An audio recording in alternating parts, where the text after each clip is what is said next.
Ricky Jones chairs the Department of Pan-African Studies at the University of Louisville, and he joins us tonight. Professor, thanks for coming on. No problem, Tucker. Thank you for inviting me. Absolutely. It's our pleasure, as always. As part of, I want to lay down markers so we acknowledge that things are changing really fast. So things happen, people make statements that they wouldn't have made even a year ago. And I'm going to refer to a piece that you just wrote last week in the Louisville Courier-Journal in Kentucky, in which you described white Americans as moral monsters. Do you want to live in a world where it's okay for university professors to describe groups of people on the basis of their race as moral monsters? Is that the country that you want to live in? Well, I think your framing of the question is off. I would encourage people to read the piece. It's only an 800-word piece, so it takes 5 to 7 minutes. I didn't call white people moral monsters. Actually, that was the conclusion of the legendary writer James Baldwin. I'm sure some of your viewers are familiar with Baldwin. That was his conclusion after many years in America.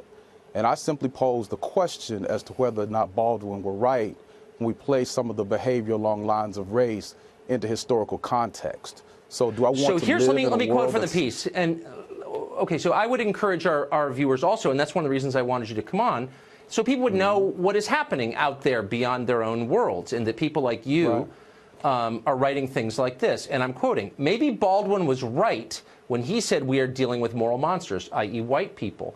How would you feel about a piece that described black people as moral monsters? You would rightly call that racist, wouldn't you? Why is this not the same? Well, you're proof texting and changing the argument by doing so. Again, I would encourage your viewers to read the entire piece.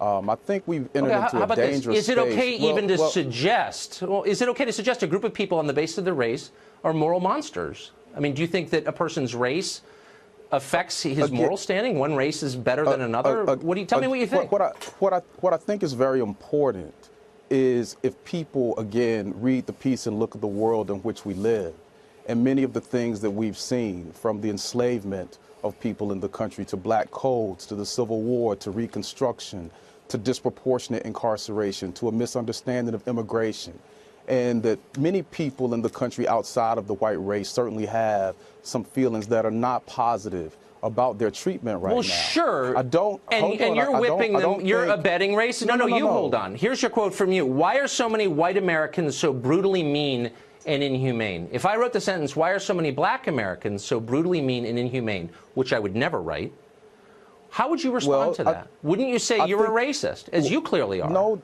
The first thing that I would do is I would read the piece. And I think, unfortunately, as I talked to your producer this afternoon, I mean, being pugnacious with people like you and I, when we don't know one another, certainly, but we're both Americans, it makes for good television. But it doesn't make for people understanding one another. So I think the problem I'm quoting your piece. You tell me, hold on, is this quote incorrect? And don't lay this nonsense on me. Why are so many? Are these your words? Tell me what you meant by it. Why are so many white Americans?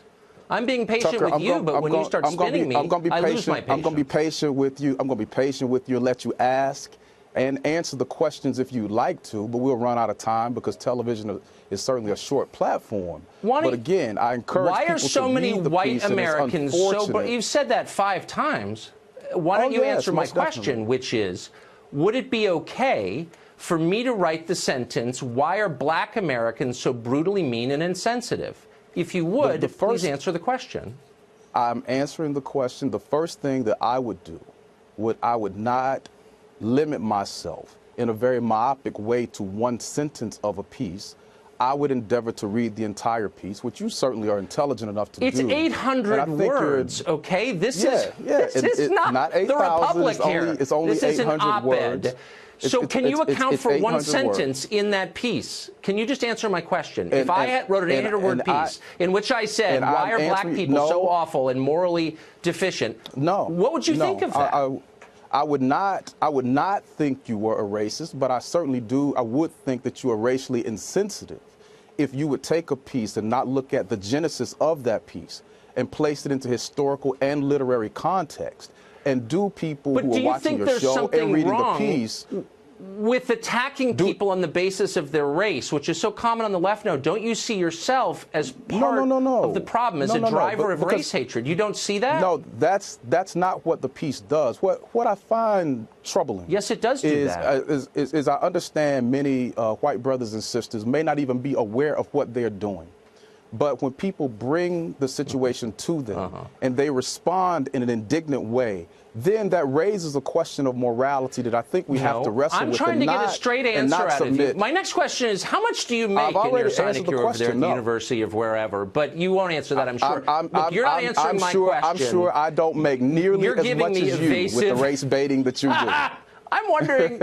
I would trade my salary for yours any day. I would never say something like this about a racist But you do every day. I would be ashamed to say something like I you do it every day, and I never would. You do it in a more cursory way, which doesn't really help the discussion. You know, Cursory? I mean, so yeah. All right. I think we need Thanks, Professor. Good to see you.